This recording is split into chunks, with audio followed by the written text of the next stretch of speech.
हमारे सांसदगण और देश भर में लगभग 1800 स्थानों से जुड़े हुए हमारे भारतीय जनता पार्टी के प्रदेश के, जिला के और मंडल से भी जुड़े हुए हमारे कार्यकर्ता बंधु, ये हमारा सौभाग्य है कि आज हम सबको हमारे भारत के यशस्वी प्रधानमंत्री, हमारे नेता आदरणीय श्री नरेंद्र मोदी जी का मार्गदर्शन हम सबको मिलेगा। मैं अपनी ओर से, आप सब की ओर से और जो लाखों कार्यकर्ता विभिन्न स्थानों से जुड़े हुए हैं, उन सब की ओर से आदरणीय प्रधानमंत्री जी का हार्दिक अभिनंदन करता हूं, स्वागत करता हूं। हम सब जानते हैं कि प्रधानमंत्री जी का हमेशा हम सबको समय समय पर मार्गदर्शन मिलता रहता है और पार्टी को भी उनकी पार्टी को दृष्टि और दिशा, यह भी हम सबको समय समय पर मिलता रहता है। अमृतकाल आने वाले 25 वर्ष में आर्थिक दृष्टि से भारत की नींव रखने का ये जो संकल्प है, इस संकल्प को आदरणीय प्रधानमंत्री जी की ने जो सोच रखी और उसको एक अमली जामा पहनाकर कार्य रूप देने का जो प्रयास किया है, वह सच में देश को एक नई छलांग के साथ विकास की ओर ले जाएगा, यह हम सब लोग जानते हैं। आत्मनिर्भर अर्थव्यवस्था, इस पर हम सबको आज उनका मार्गदर्शन मिलने वाला है। और वैसे भी प्रधानमंत्री जी का और उनकी रुचि पार्टी के प्रति हम सब लोग जानते हैं, हमेशा रही। उन्होंने हमेशा पार्टी को दिशा देने में, मार्गदर्शन करने में उनका हमको हमेशा सहयोग मिलता रहा। हम सबको याद है कोरोना काल में जब सारी पार्टियां लगभग एक तरीके से लुप्त हो गई थी, तो उस समय उनका मार्गदर्शन हम सबके लिए बहुत ही काम आया और उन्होंने हमको दिशा दी। सेवा ही संगठन है और सेवा ही संगठन में भारतीय जनता पार्टी तो जुड़ी ही जुड़ी। उन्होंने सारे देश को जोड़ करके इस संक्रमण से लड़ने में हम लोगों को दिशा दी और हम लोगों को मार्गदर्शन दिया, ये हम जानते हैं। वैसे ही समय समय पर आर्थिक दृष्टि से भी उनका मार्गदर्शन हम सबको मिलता रहता है। बजट के बाद देश किस तरीके से आगे बढ़ेगा, इसके बारे में उनका हमेशा हम सबको मार्गदर्शन मिला है। उन्होंने 5 ट्रिलियन इकोनॉमी पर हम किस तरीके से आगे बढ़ रहे हैं, कोरोना के संक्रमण के बावजूद देश आगे बढ़ने के लिए अग्रसर है।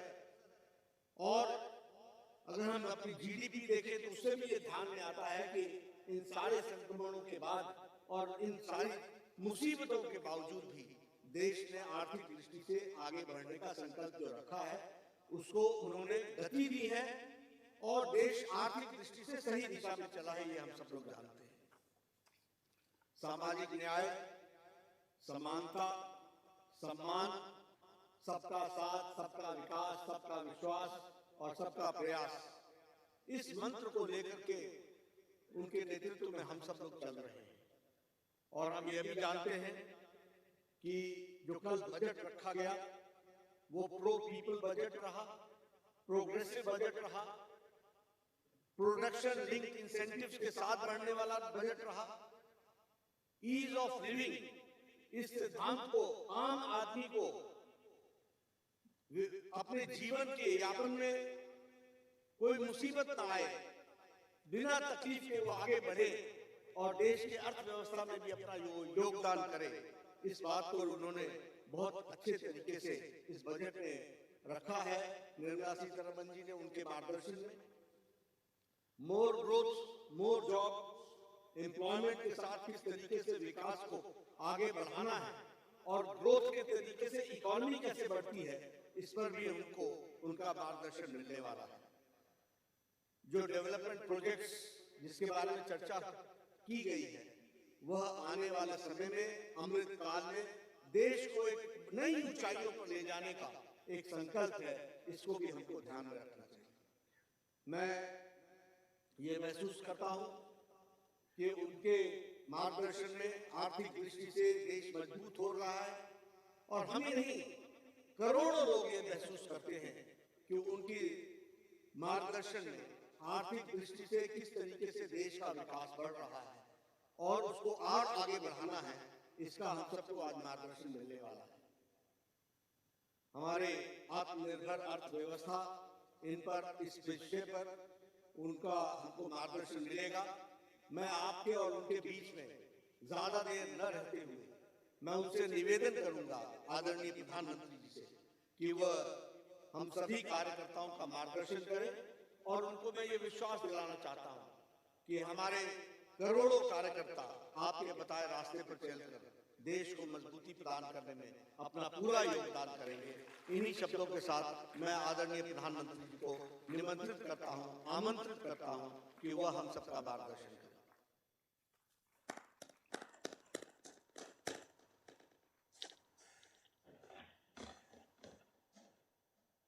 धन्यवाद आदरणीय अध्यक्ष जी। नमस्कार। देश भर से जुड़े भारतीय जनता पार्टी के सभी कार्यकर्ताओं का बहुत बहुत अभिवादन। मैं सबसे पहले तो हमारी पार्टी के राष्ट्रीय अध्यक्ष श्रीमान नड्डा जी का बहुत आभार व्यक्त करता हूं कि आज उन्होंने इस कार्यक्रम की रचना की और मुझे भी खास करके बजट के पीछे हमारी सोच क्या है वो पार्टी के कार्यकर्ताओं के सामने प्रस्तुत करने का अवसर दिया है। वैसे कल निर्मला जी ने बहुत ही खूबसूरती से, बहुत ही अच्छे ढंग से और बड़ी कोशिश करके कम समय बजट के कुछ पहलुओं को हमारे सामने रखा। बजट स्पीच में पूरा बजट तो संभव नहीं होता क्योंकि बजट अपने आप में बहुत बड़ा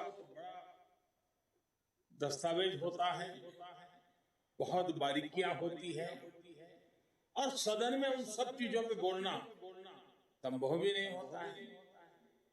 मैं भी आज आपसे जो बात करूंगा वो भी शायद बजट का एक बहुत छोटा सा हिस्सा बोल पाऊंगा क्योंकि इसमें इतने विषय होते हैं, लेकिन जब विभागवार चर्चाएं होती हैं और ये साल भर का काम है, उसको 1 घंटे में बता देना बड़ा कठिन होता है। फिर भी जब अध्यक्ष जी ने कहा कि इसके पीछे सरकार की सोच क्या है जरा आप बताएं तो अच्छा होगा, तो मैंने कहा ठीक है, पार्टी का आदेश मेरे सर आंखों पर है और आज लोकसभा भी दोपहर के बाद है, तो मैंने कहा ठीक है, अगर आज सुबह हम बात कर सकते हैं तो फिर इसलिए आज आपके बीच आने का मुझे मौका मिला है। साथियों, आज देश आजादी के 75वें वर्ष में है और इस समय 100 साल में आई सबसे बड़ी वैश्विक महामारी से आज हिंदुस्तान लड़ रहा है।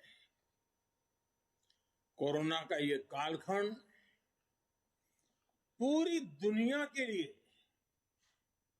अनेक चुनौतियां लेकर के आया है और एक प्रकार से दुनिया उस चौराहे पर आकर के खड़ी है जहां पर टर्निंग पॉइंट निश्चित है। आगे जो दुनिया हम देखने वाले हैं वो वैसी नहीं होगी जैसी कोरोना काल से पहले थी। जैसे द्वितीय विश्व युद्ध के बाद, सेकंड वर्ल्ड वॉर के बाद पूरी दुनिया में बहुत बदलाव आए, पूरा वर्ल्ड ऑर्डर बदल गया, वैसे ही कोरोना के बाद दुनिया में बहुत सारे बदलाव की संभावना है। एक नए वर्ल्ड ऑर्डर की संभावना है और इसके प्रारंभिक संकेत नजर भी आने लगे हैं। हम सब ने इस बात को मार्क किया होगा, अनेक कोने से सुना होगा, बहुत सी चीजें पढ़ी होगी, और आप भी दुनिया में कहीं जाते होंगे, मिलते होंगे तो आप भी अनुभव करते होंगे, आज भारत की तरफ देखने के विश्व के नजरिए में बहुत बड़ा बदलाव आ रहा है। भारत जैसे विशाल देश को, लोकतांत्रिक देश को, और इतने बड़े समाज में इतनी बड़ी विविधताओं को संभालते हुए चल रहे देश को अब दुनिया के लोग भारत को अधिक मजबूत रूप में देखना चाहते हैं। और इसलिए पूरा विश्व भारत के लिए नए सिरे से जब देख रहा है तो हमारे लिए भी आवश्यक है कि हम हमारे देश को तेज गति से आगे बढ़ाएं, अनेक विविध क्षेत्रों में बदलाव लाएं, मजबूती लाएं। ये समय नए अवसरों का, नए संकल्पों की सिद्धि का समय है। बहुत जरूरी है कि भारत आत्मनिर्भर बने, और आत्मनिर्भर तो बने ही, आत्मनिर्भर भारत की नींव पर एक आधुनिक भारत का निर्माण हो। कल, जैसा मैंने पहले कहा, निर्मला जी ने जो बजट पेश किया है, बाय एंड लार्ज हम देखें, पॉलिटिकल एंगल अगर हम छोड़ दें, तो जो आर्थिक विषय के लोग हैं, समाज जीवन के लोग हैं, अखबारों में भी देखेंगे, कल टीवी चैनलों की डिबेट में देखेंगे, बजट का बहुत स्वागत हुआ है, बहुत सराहना हुई है। और आपने भी देखा होगा कि इस बजट में देश को आधुनिकता की तरफ ले जाने की दिशा में कई महत्वपूर्ण कदम है। साथियों, जब हम आज के बजट की चर्चा करेंगे तो सापेक्ष भी होती है, कुछ तो पुरानी बातों की तुलना करेंगे तब पता चलता है। बीते 7 वर्षों में जो निर्णय लिए गए, जो नीतियां बनी, पहले की जिन नीतियों में गलतियों को सुधारा गया, उस वजह से आज भारत की अर्थव्यवस्था का निरंतर विस्तार हो रहा है। 7-8 साल पहले भारत की जीडीपी 1,10,000 करोड़ रुपए की थी। आज भारत की अर्थव्यवस्था 2,30,000 करोड़ के आसपास की है। वर्ष 2013-14 में भारत का एक्सपोर्ट 2,85,000 करोड़ रुपए होता था। आज भारत का एक्सपोर्ट 4,70,000 करोड़ रुपए के आसपास पहुंचा है। 7 साल पहले करीब $275 बिलियन का विदेशी मुद्रा रिजर्व हमारे देश के पास था। आज देश का विदेशी मुद्रा रिजर्व $630 बिलियन को पार कर गया है। वर्ष 2013 में देश में $36 बिलियन का विदेशी निवेश एफडीआई था। पिछले साल ये $80 बिलियन को पार कर चुका है। कोरोना के इस काल में भी भारत ने अपनी अर्थव्यवस्था की मजबूती से दुनिया का एक विशेष रूप से ध्यान आकर्षित किया है। आज भारत दुनिया के उन देशों में है जहां के इकोनॉमिक इंडिकेटर्स में बहुत तेजी से सुधार आ रहा है और फंडामेंटल्स मजबूत है। इस साल का बजट इसे और गति देने वाला है। साथियों, जब गरीब को मूलभूत सुविधाएं मिलती हैं तो वो अपनी ऊर्जा, अपने विकास, देश के विकास में लगाते हैं। इस बजट का भी फोकस गरीब, मिडिल क्लास और युवाओं को बुनियादी सुविधाएं देने और आय के स्थायी समाधानों से जोड़ने पर है। हमारी सरकार मूलभूत सुविधाओं के सैचुरेशन पर काम कर रही है और ये बात मैंने लाल किले पर से भी कही थी। अब मैं एक छोटा उदाहरण देता हूं, जैसे जल जीवन मिशन। अब हम हमेशा सुनते आए हैं, गांव में, घर में, समाज में, सरकार में, राजनेताओं में, सब में क्या सुनते हैं? हर कोई कहता है जल ही जीवन है। सुनना तो बहुत अच्छा लगता है, लेकिन ये भी सच्चाई है, पानी की दिक्कत, पानी की कमी गरीब के जीवन की, महिलाओं के जीवन की सबसे बड़ी चुनौतियों में से एक है और आजादी के 75 साल के बाद भी है। किसान को भी, छोटे किसान को खासकर, पानी के बिना बहुत दिक्कतें हैं। हमारी सरकार के प्रयासों से आज देश में करीब करीब 9 करोड़ ग्रामीण घरों में नल से जल पहुंचने लगा है और इसमें से करीब करीब 5 करोड़ से ज्यादा पानी के कनेक्शन जल जीवन मिशन के तहत पिछले 2 वर्ष में दिए गए हैं। अब बजट में घोषणा की गई है कि इस साल करीब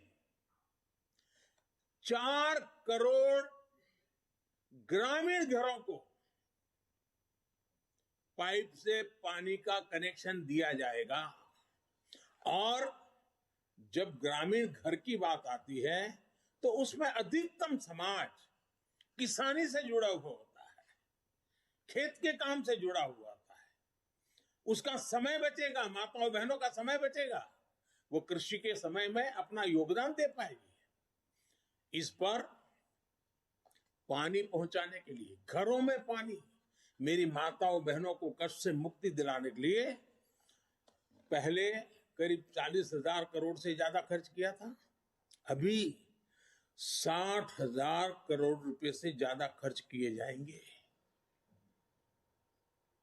कभी हमारे देश में हमारी माताओं बहनों को, गांव को पानी के लिए 1 लाख करोड़ रुपया खर्च करके आगे बढ़ना ये छोटे निर्णय नहीं है।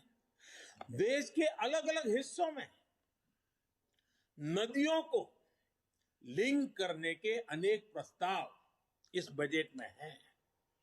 विशेष रूप से केन बेतवा को लिंक करने के लिए जो हजारों करोड़ रुपए का प्रावधान किया गया है, उससे यूपी और एमपी के जो बुंदेलखंड क्षेत्र है, हम रानी की झांसी का गर्व करते हैं ना, मैं उस बुंदेलखंड की बात कर रहा हूं।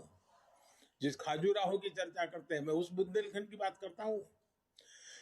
वहां की तस्वीर बदलने वाली, पानी के अभाव में वहां के किसान के नौजवान बेटे रोजी रोटी के लिए कभी गुजरात, कभी महाराष्ट्र, केरल, तमिलनाडु तक जाना पड़ता है।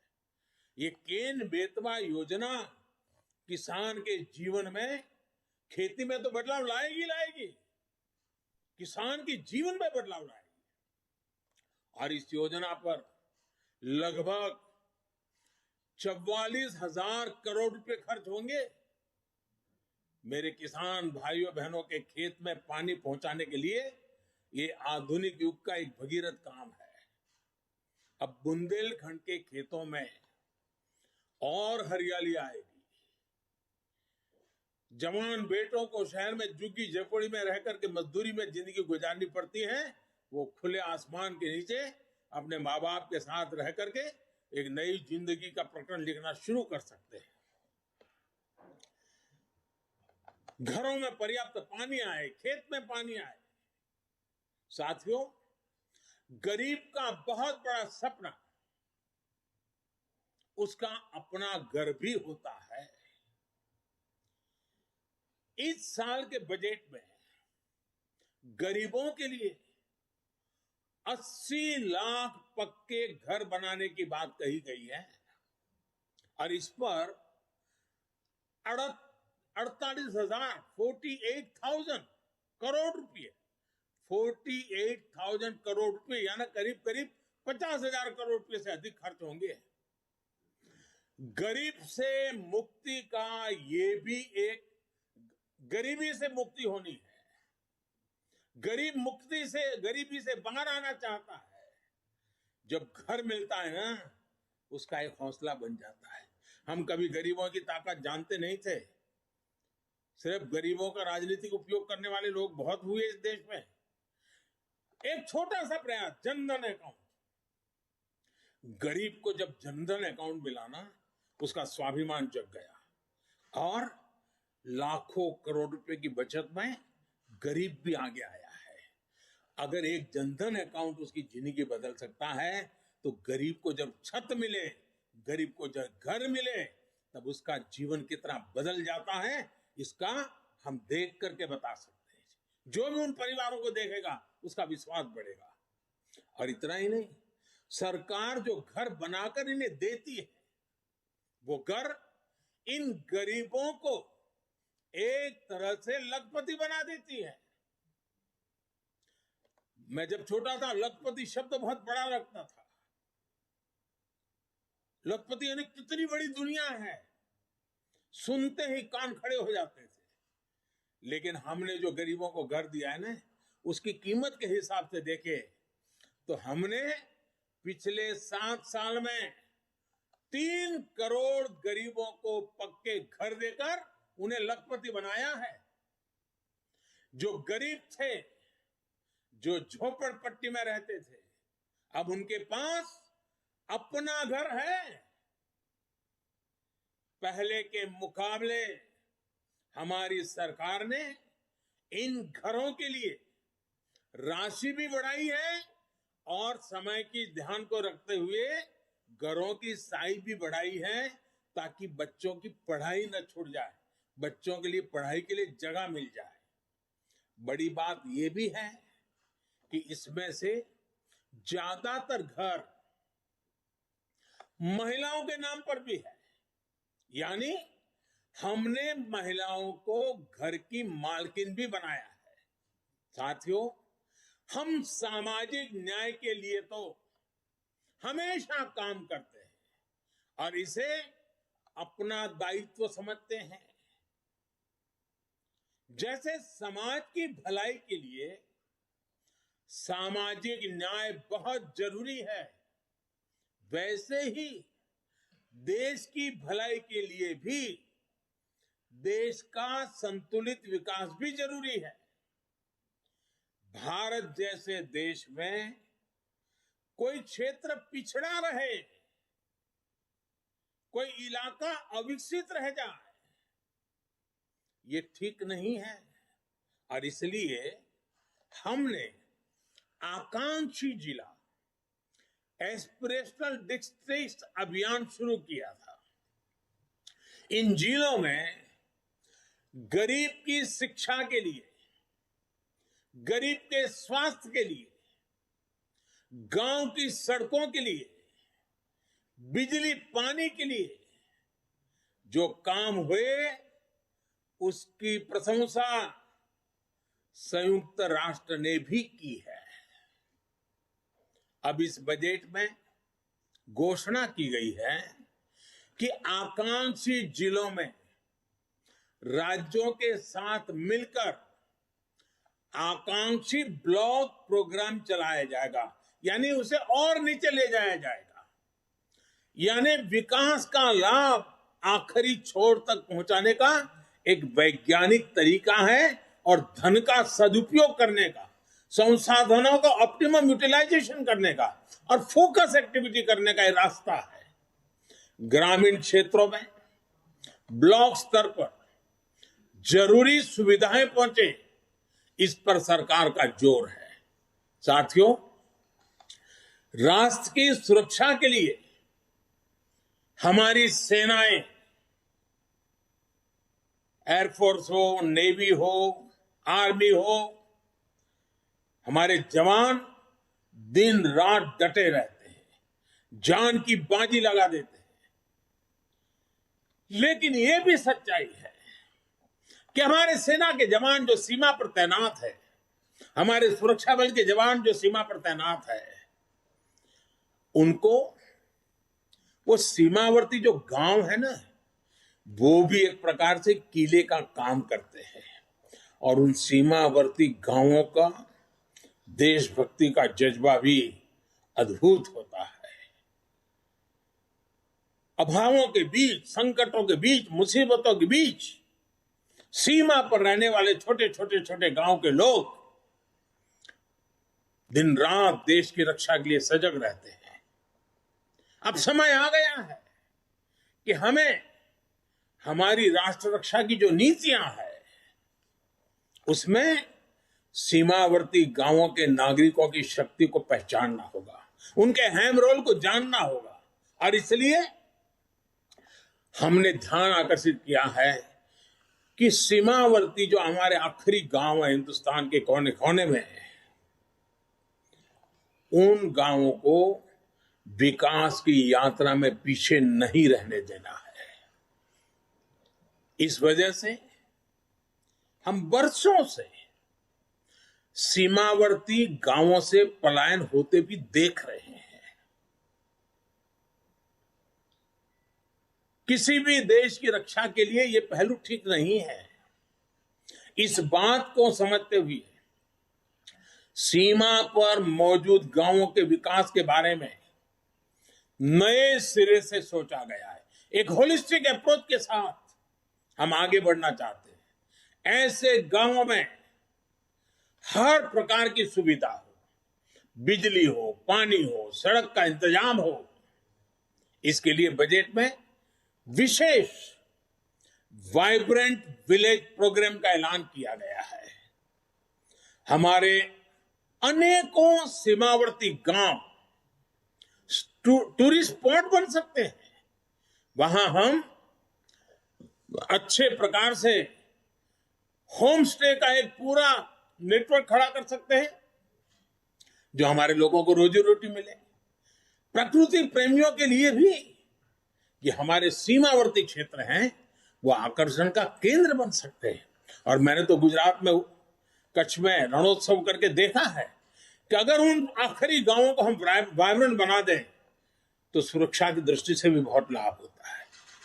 अब हमारा उत्तराखंड देखिए, उसकी सीमा ऊपर के गांव, हमारा लेह लद्दाख देखिए, हमारा अरुणाचल देखिए।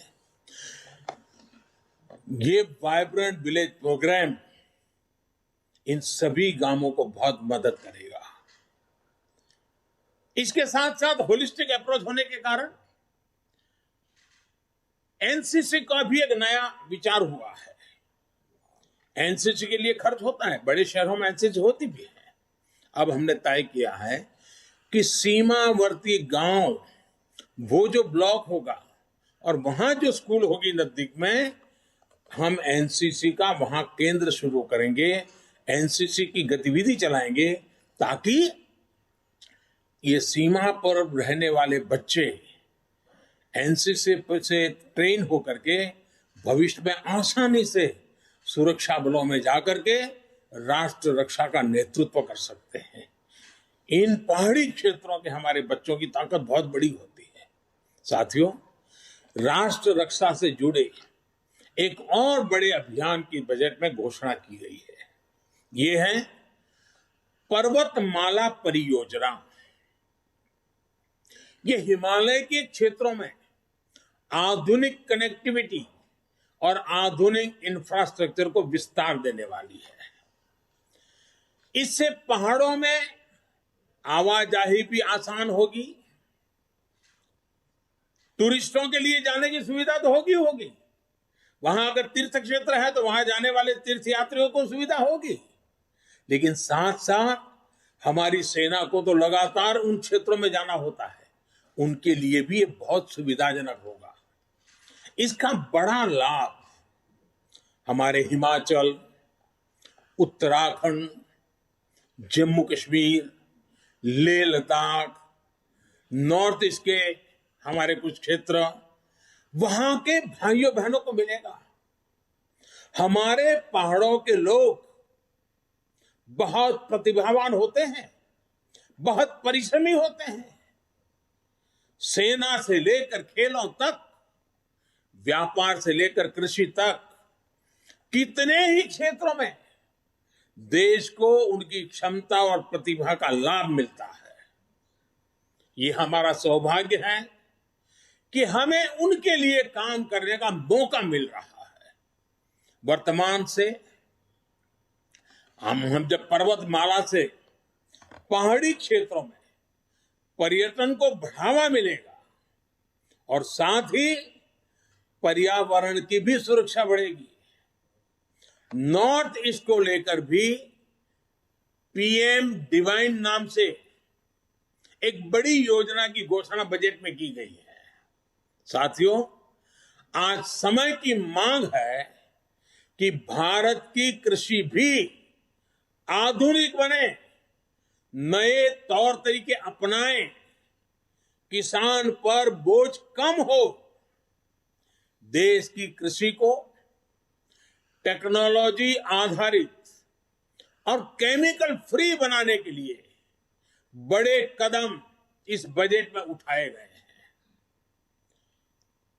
बीते बजट में हमने किसान रेल और किसान उड़ान की सुविधा सुनिश्चित की।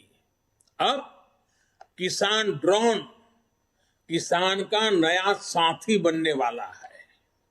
इसके लिए एफपीओ के माध्यम से किसानों को खेत में ही उचित किराए पर ड्रोन और दूसरी मशीनरी उपलब्ध कराई जाएगी।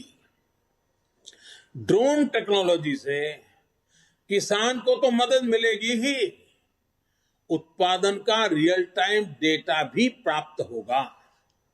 इससे जुड़े स्टार्टअप्स को फंड करने के लिए नाबार्ड के माध्यम से एक विशेष फंड की मदद भी दी जाएगी। साथियों, कृषि को हाईटेक करने के साथ साथ देश की कृषि को नेचुरल बनाने पर भी अभूतपूर्व फोकस है। दोनों पहलू पर हम बल दे रहे हैं। आधुनिक हो, टेक्नोलॉजी हो, खर्च में बचत हो, साथ साथ बैक टू बेसिक, हमारी ये धरती माता बर्बाद न हो, हमारी धरती माता की उपजाऊ शक्ति खत्म न हो, और इसलिए केमिकल मुक्त खेती, प्राकृतिक खेती। साथियों, इसके कारण किसानों की जो खेत में इन्वेस्टमेंट खर्च होता है, लागत घटाने में बहुत बड़ी मदद मिलेगी। कृषि को ये अधिक लाभकारी बनाएंगे। साथ साथ ये बीमारियों से मुक्ति दिलाने का बहुत बड़ा अभियान भी है, जिसका सबसे अधिक लाभ हमारे छोटे किसानों को होगा। देश के अनेक हिस्सों में जीरो बजट प्राकृतिक खेती पर काम चल रहा है। छोटा किसान, और हमें ये देखना होगा, जब हम किसान की बात करते हैं तब हमारी प्राथमिकता छोटा किसान ही रहनी चाहिए। 80-85% हमारे छोटे किसान हैं, अगर एक बार हमारा छोटा किसान मजबूत बनता है, ताकतवर बनता है, देश की ग्रामीण जीवन बदल जाता है। और इसलिए हमने इस पर बहुत ध्यान केंद्रित किया है। हमने देखा है देश में कौन सी बातें हम सुनते आए हैं। गरीबी हटाने की बातें तो हुई, लेकिन होता क्या था, और वो गलत होता था, मैं नहीं कहता। कहीं इंडस्ट्रियल कॉरिडोर बनते थे, कहीं इकोनॉमिक कॉरिडोर बनते हैं। हमने भी आकर देश में 2 डिफेंस कॉरिडोर बनाए हैं, लेकिन अब हम देश में पहली बार एक और कॉरिडोर बना रहे हैं, जो इस बजट में घोषणा की गई है। प्राकृतिक खेती का कॉरिडोर, नेचुरल फार्मिंग का कॉरिडोर बनाने की दिशा में बढ़ रहे हैं। नेचुरल फार्मिंग का कॉरिडोर लगभग 2500 किलोमीटर लंबा होगा, करीब 10 किलोमीटर चौड़ा होगा,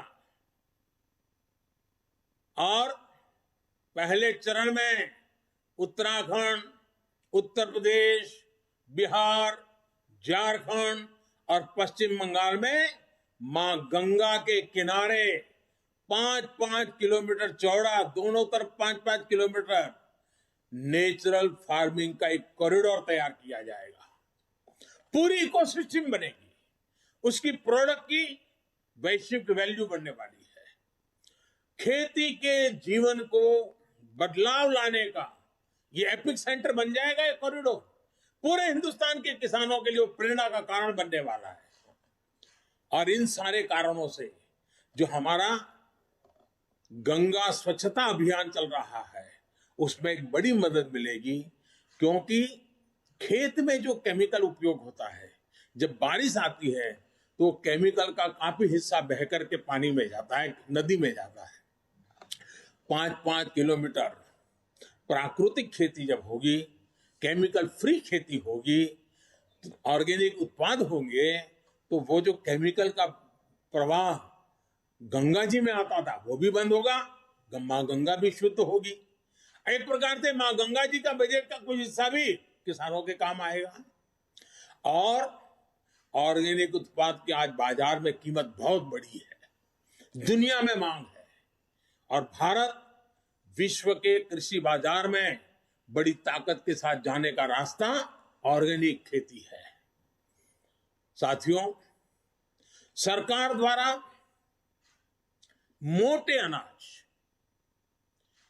मिलेट्स को प्रोत्साहन दिया जा रहा है। और हमें न भूलें कि हमारा जो छोटा किसान है, उसमें से अधिकतम किसान हमारे, या हमारे जो आदिवासी भाई बहन जो किसान है, या हमारे गांव में किसी दलित के पास अगर जमीन है, वो छोटा किसान है, वो मोटा अनाज ही उनको पैदा किए बिना कोई चारा नहीं होता, क्योंकि बाकी कुछ सुविधाएं नहीं होती। दलित और आदिवासी किसान साथी अगर एग्रो फॉरेस्ट्री और प्राइवेट फॉरेस्ट्री अपनाना चाहते हैं, तो उनके लिए भी विशेष मदद का प्रोविजन किया गया है। साथियों, अनाज के साथ साथ हम देखिए कृषि प्रधान देश है। जय जवान जय किसान इस मंत्र ने हमें ताकत दी है, लेकिन ये भी सच्चाई है कि आज हमारा देश 80,000 लाख करोड़ रुपए का तेल, खाने का तेल बाहर से लाना पड़ रहा है, क्योंकि हमारी आदतें बदलना दी है। पुरानी सरकारों ने ऐसे निर्णय किए कि हम आयाती तेल पर निर्भर हो गए। उसी प्रकार से पल्सीज, हमारे यहां जो वेजिटेरियन सोसाइटी है, उसको प्रोटीन के लिए, कुपोषण के लिए लड़ाई लड़ने में हमारे लिए पल्सीज की बहुत, दाल है, मूंग है, उड़द है, चना है, इसकी बहुत जरूरत होती है। अब हमारे लिए आवश्यक है कि हम खाने के तेल में आत्मनिर्भर कैसे बने, हम दाल, पल्सीज में आत्मनिर्भर कैसे बने। और इसलिए खाने के तेल में आत्मनिर्भरता के लिए एक राष्ट्रीय मिशन अभी अभी देश में प्रारंभ किया गया है। और हर साल जो लाखों करोड़ रुपए हम खाद्य तेल खरीदने के लिए विदेश भेजते हैं, वो पैसे मेरे देश के किसानों के व्यय जाए, जो खेती में पसीना बहाने वाला हमारा किसान है उसके नसीब में आए, उसलिए हम योजनाओं पर बल दे रहे हैं। अन्नदाता को ऊर्जादाता बनाने का भी एक बहुत बड़ा अभियान निरंतर चल रहा है, जिसके माध्यम से खेत में ही सोलार पैनल लगाने के लिए मदद दी जा रही है। आदिवासी किसानों को भी वनोपज से अधिक लाभ हो, इसके लिए बड़े स्तर पर वन धन योजना सफलता के साथ चल रही है और बजट से उसको बल भी दिया जा रहा है। साथियों, सरकार ने हमेशा किसानों के हित में हर जरूरी कदम उठाए। अब आप देखिए, बजट में रिन्यूएबल एनर्जी का खर्चा पड़ेगा, लेकिन उसमें एक महत्वपूर्ण खर्चा है किसानों के लिए सोलर पंप। अगर सोलर पंप हम सबसे ज्यादा किसानों के पहुंचाएंगे, सूर्य शक्ति से चलने वाला पंप, किसानों को रात को जागना नहीं पड़ेगा, दिन में ही अपने खेती कर लेगा, पानी पहुंचा देगा, शाम को परिवार के साथ अपना समय बिता पाएगा और उसका खर्च भी कम हो जाएगा। इसके लिए भी सोलर पंप का बहुत बड़ा बजट हमारे किसानों तक हम पहुंचा रहे हैं। साथियों, पिछले बजट में फर्टिलाइजर की सब्सिडी 80,000 करोड़ रुपए से भी कम रखी गई थी, 79,000 करोड़। लेकिन कोरोना के कारण अंतर्राष्ट्रीय कीमतों में सप्लाई चेन में गड़बड़ होने के कारण बहुत बड़ा उछाल आया। अब जहां हम करीब 80,000 करोड़ का प्रावधान किया था, हमें 60,000 करोड़ और लगाने पड़े। करीब करीब 1,40,000 करोड़ रुपया फर्टिलाइजर के लिए, जो पहले कभी नहीं करना पड़ा था। इसलिए क्योंकि फर्टिलाइजर का दाम बढ़ा है, लेकिन वो किसान पर बोझ न बने, इसलिए सरकार ने उसको झेला ताकि किसानों की लागत न बढ़े, उन पर अतिरिक्त बोझ न आए। और इस बार इस सब्सिडी को 79,000 से बढ़ा करके 1,05,000 करोड़ रुपए किया गया है, ताकि मेरे किसान भाइयों बहनों को फर्टिलाइजर के लिए संकट का सामना न करना पड़े। और आने वाले कुछ दिनों में हम एक नई योजना लेकर के आ रहे हैं, नैनो फर्टिलाइजर। किसानों की बहुत बड़ी मदद करने वाला एक बहुत बड़ा अहम, हमारे वैज्ञानिकों की मदद से हमने अनुसंधान किया है, जो इस बजट में भी इसका सीधा उल्लेख नहीं किया है, लेकिन उस दिशा में हम काम करने वाले हैं। इसी प्रकार एमएसपी को लेकर भी अनेक प्रकार की बातें फैलाई गई हैं, लेकिन हमारी सरकार ने बीते सालों में एमएसपी पर रिकॉर्ड खरीद की है। सिर्फ धान की ही बात करें, धान की, जो सीधे सीधे छोटे किसान की जिंदगी से जुड़ा हुआ है, और छोटे किसान की खेती जेब के लिए नहीं, जीवन के लिए होती है।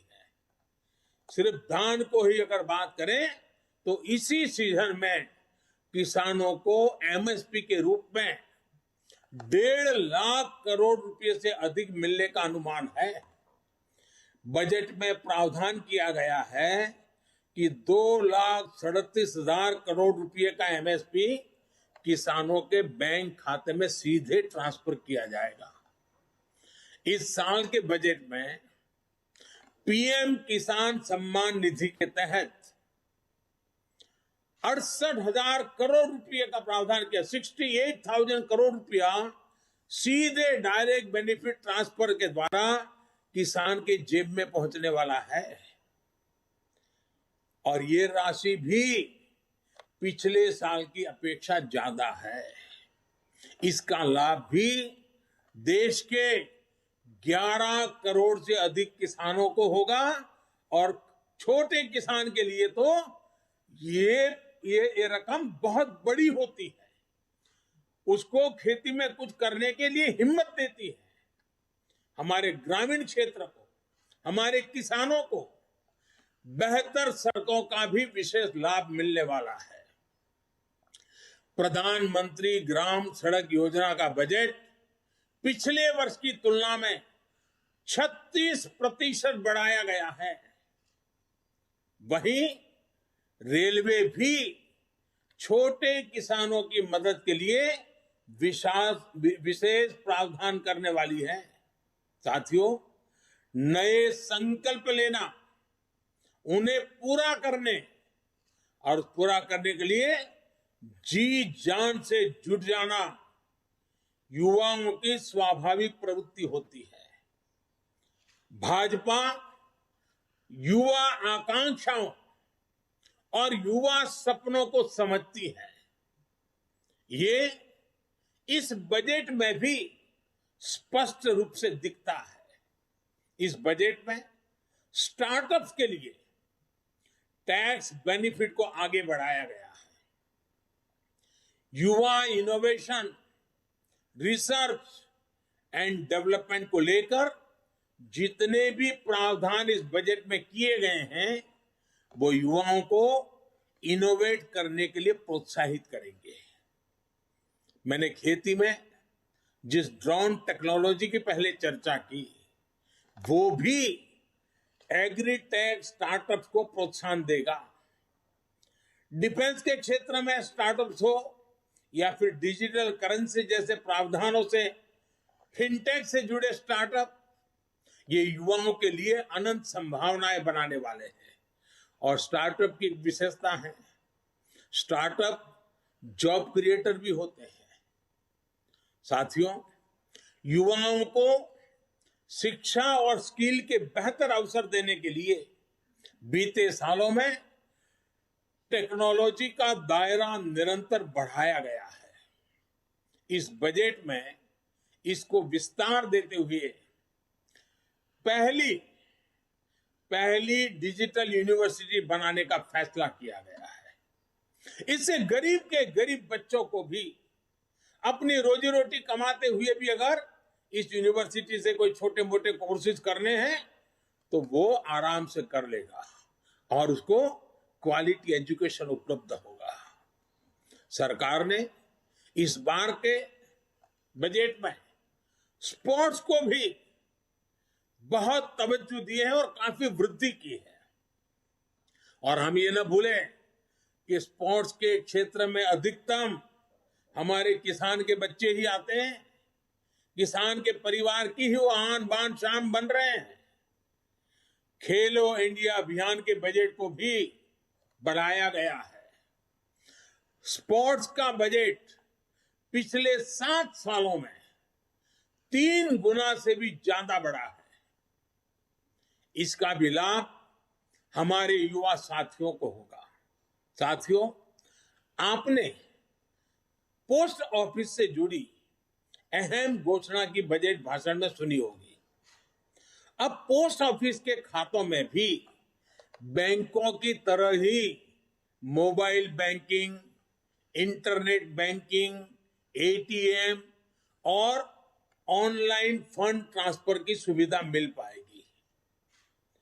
अभी देश में 1.5 लाख से अधिक पोस्ट ऑफिस हैं, जिसमें से अधिकतर गांवों में है। पोस्ट ऑफिस में जिनके सुकन्या समृद्धि अकाउंट और पीपीएफ अकाउंट है, उनको भी अब अपनी किस्त जमा करने पोस्ट ऑफिस जाने की जरूरत नहीं है। अब वो सीधे अपने बैंक अकाउंट से ऑनलाइन ट्रांसफर कर पाएंगे। इससे गांवों में रहने वाले किसानों, मजदूरों, वरिष्ठ नागरिकों, महिलाओं को विशेष रूप से बहुत सुविधा होगी। और हम जानते हैं, हमने एक पूरे देश का किसानों के लिए डिजिटल मार्केट प्लेटफॉर्म खड़ा किया है, ई-नाम। अब ई-नाम योजना के तहत जो किसान कारोबार करता है, उसको भी अपनी फसल बेचने के सारा कारोबार पोस्ट ऑफिस में ही बैंकिंग व्यवस्था होने के कारण बहुत आसानी से मेरा किसान अपना कारोबार कर लेगा। साथियों, आज सस्ता और तेज इंटरनेट भारत की पहचान बन चुका है। बहुत जल्द सभी गांव तक ऑप्टिकल फाइबर कनेक्टिविटी पूरी होगी। 5G सर्विस की लॉन्चिंग भारत में ईज ऑफ लिविंग और ईज ऑफ डूइंग बिजनेस को एक अलग ही आयाम देने वाली है। इससे सिर्फ इंटरनेट ही तेज नहीं होगा, डेटा स्पीड ही नहीं बढ़ेगी, बल्कि रिमोट सर्जरी के लेकर स्मार्ट ट्रांसपोर्टेशन तक, अगर ड्रोन से मुझे दूर सुदूर पहाड़ के कोई फल फूल अगर नजदीक में शहर लाना है तो ड्रोन से उठा करके आराम से ले आ पाऊंगा। यानी सारे स्मार्ट ट्रांसपोर्टेशन के लिए भी ये सारी टेक्नोलॉजी गांव को, गरीब को, किसान को भी बहुत बड़ा अवसर देने वाली है। 5G सर्विसेज देश में रोजगार के नए सेक्टर्स का सृजन करेगी, युवाओं को आकर्षक अवसर प्रदान करेगी, स्टार्टअप्स को प्रोत्साहन करेगी। साथियों, आज देश में एनिमेशन, विजुअल इफेक्ट्स, गेमिंग और कॉमिक AVGC इस सेक्टर की भी तेजी से विकास हो रहा है। भारत मोबाइल गेमिंग को लेकर दुनिया के टॉप 5 मार्केट में से एक है। आकलन है कि आने वाले 2 सालों में यह सेक्टर 3 लाख करोड़ रुपए का हो जाएगा। अब मुझे बताइए, ये गेमिंग हम बच्चों को रोक नहीं पाएंगे। परिवार में बच्चा मोबाइल फोन पर गेम खेल रहा है, नहीं रोक पाएंगे। लेकिन क्या हमारे बच्चे विदेशों से खर्च करके आई हुई गेम से खेलेंगे कि हिंदुस्तान भी कुछ करेगा? और इसलिए हमारे देश की प्रतिभा को मौका मिले, इनोवेट करने का अवसर मिले। इस सेक्टर में क्रिएट इन इंडिया और ब्रांड इंडिया को सशक्त करने का भरपूर पोटेंशियल है। भारत को ग्लोबल गेम डेवलपर्स और गेमिंग सर्विस का हब बनाने के लिए इस बजट में एक टास्क फोर्स के गठन की बात की गई है। साथियों, आज के अखबारों में सेंट्रल बैंक डिजिटल करेंसी की भी काफी चर्चा है। इससे डिजिटल इकोनॉमी को बहुत बल मिलेगा। ये डिजिटल रुपया अभी जो हमारी फिजिकल करेंसी है उसी की तरह डिजिटल स्वरूप लेकर के RBI द्वारा ही उसको पूरी तरह कंट्रोल किया जाएगा, मॉनिटर किया जाएगा, उसका विस्तार किया जाए। और ये ऐसी व्यवस्था होगी जिससे फिजिकल करेंसी से एक्सचेंज भी किया जा सकेगा। जैसे कोई आपको डिजिटल रुपये में पे करेगा तो आप उसको कैश में बदल पाएंगे।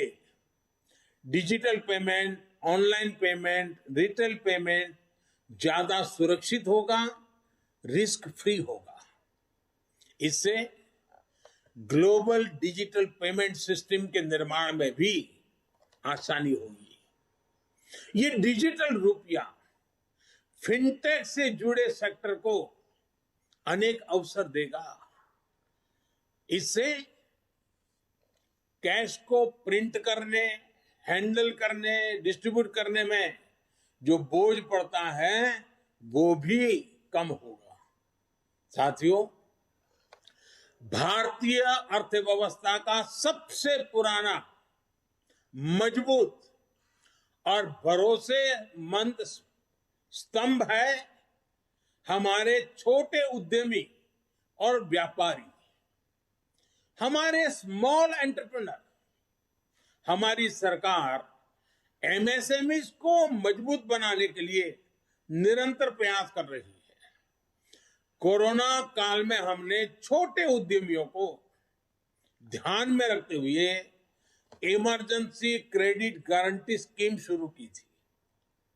एसबीआई के अध्ययन में ये बात सामने आई है कि इस योजना से एमएसएमई सेक्टर में लगभग 1.5 करोड़ नौकरियां सुरक्षित हुई हैं और करीब 6 करोड़ लोगों की जीविका सुरक्षित हुई है। इसी तरह पीएलआई स्कीम का उदाहरण भी हमारे सामने है। इसके परिणाम भी देश देख रहा है। भारत आज मोबाइल मैन्युफैक्चरिंग के क्षेत्र में दुनिया का उभरता हुआ केंद्र बन रहा है। ऑटोमोबाइल और बैटरी के क्षेत्र में भी पीएलआई स्कीम के इसी तरह उत्साहवर्धक परिणाम मिल रहे हैं। जब देश में इतने बड़े स्तर पर मैन्युफैक्चरिंग होगी तो एमएसएमई का एक नया इकोसिस्टम खड़ा होगा। एमएसएमई को कई क्षेत्रों में नए ऑर्डर्स मिलेंगे, नए अवसर पैदा होंगे। मैं एक छोटा सा उदाहरण देता हूं आपको, सिर्फ रक्षा मंत्रालय का। देखिए, रक्षा मंत्रालय आज उत्तर प्रदेश में और तमिलनाडु में डिफेंस कॉरिडोर विकसित कर रहा है। इस बजट में हमने 68%, 68% कैपिटल प्रोक्योरमेंट, जो कुछ भी खरीदी करनी है, घरेलू खरीद के लिए निर्धारित किया है। इस बजट में से यहीं से लेना पड़ेगा। हर साल हजारों करोड़ रुपए के रक्षा उपकरण देश के भीतर से ही खरीदे जाएंगे। मैं वोकल फॉर लोकल जो बात करता हूं ना, वो यहां भी ले आए हैं हम। इससे हमारी हजारों एमएसएमई को ही सबसे ज्यादा फायदा होगा। साथियों, इस बार बजट में एक बात जो सबसे खास और सबसे अलग है, वो है पब्लिक इन्वेस्टमेंट। ये कितना बड़ा कदम है और इसका असर कितना बड़ा होगा, इस बात का अनुमान आप इससे लगा सकते हैं कि वर्ष 2013-14 में, हमारे आने से पहले 7 साल पहले, पब्लिक इन्वेस्टमेंट सिर्फ 1,87,000 करोड़ का था, 1,87,000। इस बजट में ये 7,50,000 करोड़ रुपए का रखा गया है। यानी यूपीए सरकार की तुलना में 4 गुना ज्यादा। सरकार जब इतना बड़ा खर्च करेगी तो इस पैसे से क्या होगा? इससे देश में और ज्यादा निवेश आएगा और ज्यादा आधुनिक इंफ्रास्ट्रक्चर का विस्तार होगा। साथ साथ लोहा बेचने वाला, लोहा बाजार में काम करने वाला, सीमेंट बेचने वाला, सीमेंट बाजार में काम करने वाला, इस प्रकार के निर्माण कार्यों से जिनकी स्किल है उस नौजवान, यानी कितनी बड़ी इकोनॉमी की एक बड़ी एक दूसरे को इफेक्ट पॉजिटिव खड़ी होती है।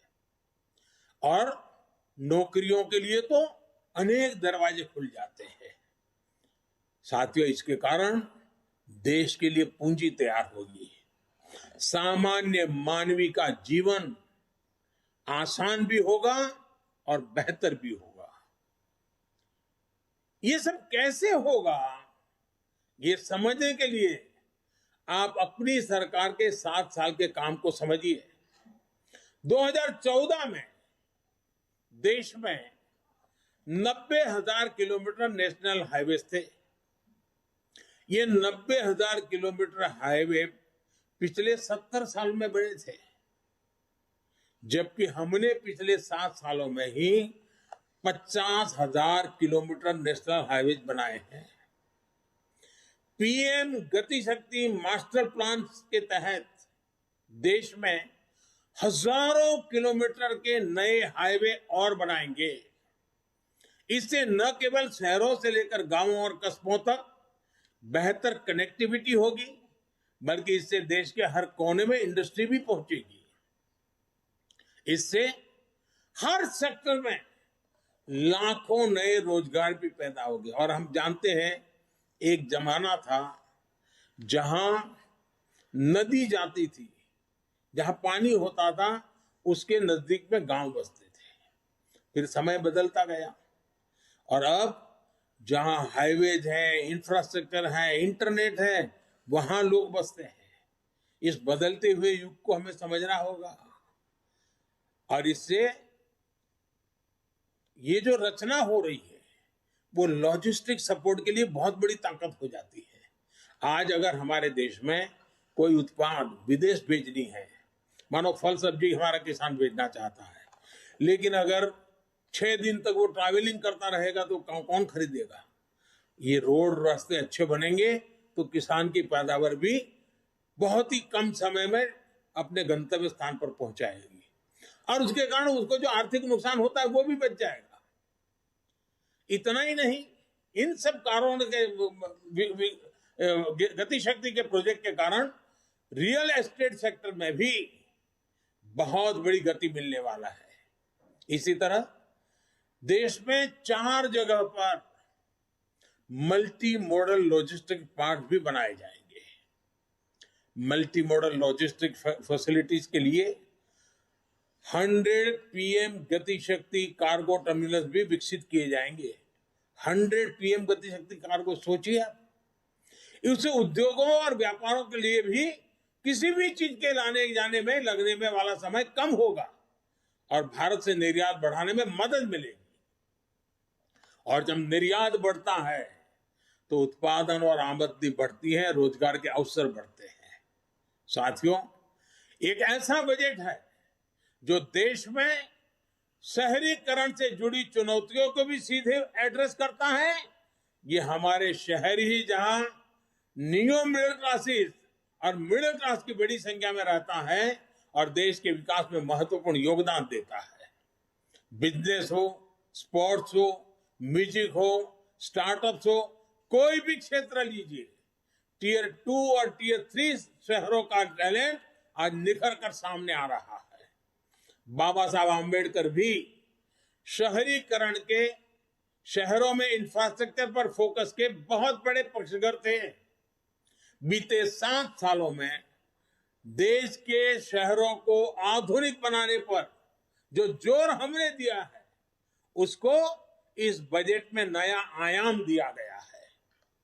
इसमें टाउन प्लानिंग, और जिसकी बहुत बड़ी सराहना हो रही है इन दिनों, टाउन प्लानिंग को री इमेजिन किया गया है और पुराने पड़े अर्बन बायलॉज में सुधार करने के लिए राज्यों को प्रोत्साहित किया जा रहा है। शहरों के प्रदूषण के प्रति भी सरकार की संवेदनशीलता बजट में रिफ्लेक्ट होती है। इसके लिए शहरों में स्वच्छ और सुविधाजनक मास ट्रांजिट सिस्टम को सपोर्ट करने पर बल दिया गया है। Clean tech, special mobility zones और बैटरी स्वैपिंग पॉलिसी भी ग्रीन ट्रांसपोर्ट को गति देगा। नेक्स्ट जनरेशन अर्बन प्लानर्स के लिए, उसके निर्माण के लिए बजट में विशेष प्रावधान किया गया है। बेहतर घर, बेहतर रोड, बेहतर मास ट्रांसपोर्टेशन सिस्टम, बेहतर स्कूल, शहरों में ईज ऑफ लिविंग को बढ़ाएगा। साथियों, ये बजट ना सिर्फ ग्रीन ग्रोथ सुनिश्चित करेगा बल्कि ये ग्रीन जॉब को भी जनरेट करेगा और एक बहुत बड़ा विशाल क्षेत्र ग्रीन जॉब्स के लिए इंतजार कर रहा है। इसलिए इस बजट को भी कई लोगों ने ग्रीन बजट कहा है। देश में ग्रीन इंफ्रास्ट्रक्चर को फंड करने के लिए सॉवरेन ग्रीन बॉन्ड जारी किए जाएंगे। इसी प्रकार हाई एफिशिएंसी मॉड्यूल्स देश में ही तैयार करने के लिए पीएलआई स्कीम में 20,000 करोड़ रुपए की अतिरिक्त फंडिंग की घोषणा की गई है। थर्मल पावर प्लांट्स में बायोमास पैलेट्स का प्रयोग कार्बन डाइऑक्साइड एमिशन को तो कम करेगा ही, लेकिन इसमें हमारे किसान को, हमारे पशुपालक को अतिरिक्त आय भी होगी और इससे पराली जलाने की घटनाओं में भी कमी आएगी। साथियों, देश के नागरिकों पर भरोसा हमारी सरकार की बहुत बड़ी खूबी है। ये भरोसा हमारी नीतियों में भी साफ दिखता है और बजट में भी साफ दिख रहा है। अब अगर किसी को इनकम टैक्स रिटर्न भरने में कोई गलती हो जाती है, कोई कंप्यूटर एरर हो जाता है, प्रिंटिंग एरर हो जाता है, तो वो 2 साल के भीतर भी सरकार में जाकर के कह सकता है कि मेरी ये गलती हो गई थी, मैं इसको ठीक करना चाहता हूं, तो बिना लाग लपेट के वो ठीक हो जाएगी। इसी तरह पहले अगर आपको अपनी कंपनी बंद करनी होती थी, हमारे देश में कंपनी बंद करने में भी मेहनत होती है, 2-2, 4-4 साल लग जाते थे। हमने तय किया अगर कोई अपना कारोबार बंद करना चाहता है तो वो 2 साल से समय घटाकर के 6 महीने के भीतर भीतर कर दिया गया है। सरमार्ग में जहां जहां भी परमिशन लेनी हो 6 महीने के भीतर कर देनी होगी। इस महामारी के समय भी हमारी सरकार ने छोटे उद्यमियों की लोन की गारंटी खुद ली। यह भी हमारे भरोसे को दिखाता है। हमें भरोसा था भारत के छोटे मोटे हमारे उद्योगकार व्यापारियों पर, और इसलिए सरकार ने गारंटी ली। अब इस बजट में इस योजना को, क्योंकि हमारे व्यापारियों ने, हमारे उद्योगकारों ने सकारात्मक रिस्पॉन्स दिया और इसके कारण उसका सही अनुभव देखते हुए उसको और मजबूत किया गया है और उसको विस्तार भी दिया गया है। इन 7 सालों में हमने 25,000 गैर जरूरी, ये समझने जैसा है, 25,000 गैर जरूरी कंप्लायंसेस को खत्म किया है। यानी आए दिन ये जानकारी लाओ, ये फॉर्म भरो, फलाना नाम लाओ, डिग्री सर्टिफिकेट लाओ, हर बार सरकार लोगों से मांगती रहती थी। 25,000 हमने निकाले हैं और मैंने राज्य सरकारों से भी आग्रह किया है कि वे भी खोजें, बिना कारण जनता को कहां कहां तकलीफ हो रही है, हटाओ इन चीजों को। इतना ही नहीं, भारत की संसद में करीब करीब 1500 गैर जरूरी और पुराने कानूनों को भी खत्म कर दिया गया है। इसी भरोसे की बुनियाद पर सरकार ईज ऑफ डूइंग बिजनेस 2.0 अभियान भी शुरू करने जा रही है। साथियों, हम सभी ने बीते 2 सालों में 100 साल के इस सबसे बड़े संकट का बहुत बहादुरी के साथ सामना किया है। जैसा मैंने शुरू में कहा कि 7-8 साल पहले भारत की जीडीपी जो 110 लाख करोड़ से भी कम थी, वो आज 230 लाख करोड़ के आसपास ले आए हैं। हमारे फंडामेंटल्स मजबूत हैं, दिशा सही है और गति तेज है। एक भारतीय होने के नाते, भाजपा का कार्यकर्ता होने के नाते हमें इस बात का गर्व है कि हमने जनता जनार्दन की सेवा में कोई कोर कसर बाकी नहीं रखी है। देश की जनता हमारे ईमानदार प्रयासों को समझती है। सच्चे हृदय से जिस सेवा भाव में हम जुटे हैं, उसको भी देश समझता है। अब ये हम सभी कार्यकर्ताओं का दायित्व है कि सरकार की योजनाओं के बारे में लोगों को ज्यादा से ज्यादा जागरूक करें, बजट के बारे में भी लोगों को ज्यादा से ज्यादा जागरूक करें और बजट का लाभ नीचे तक पहुंचे, उसमें भी स्थान स्थान पर लोगों को जागरूक करने का प्रयास करें। मुझे जैसे देश की जनता पर भरोसा है, वैसे ही आप सब कार्यकर्ताओं पर भी भरपूर भरोसा है। सालों से आपके साथ कंधे से कंधा मिलाकर काम करके आया हूं, आपके बीच रह करके बड़ा हुआ हूं। मैं आपके सामर्थ्य को भली भांति जानता हूं, आपके उत्साह उमंग को भली भांति जानता हूं। मुसीबतों के बीच भी सेवा करना के आपके भाव को मैं भली भांति आदरपूर्वक देखता रहता हूं और इसलिए मुझे विश्वास है कि प्रगति की हमारी जो कोशिश है, विकास की नई ऊंचाइयों को पाने का जो हमारा प्रयास है, उसमें सबका प्रयास बहुत महत्वपूर्ण है। इस सबके प्रयास के लिए आप एक कैटलिक एजेंट बनकर के इस काम को आगे बढ़ाएंगे, ये पूरे विश्वास के साथ आपको बहुत बहुत शुभकामनाएं, बहुत बहुत धन्यवाद।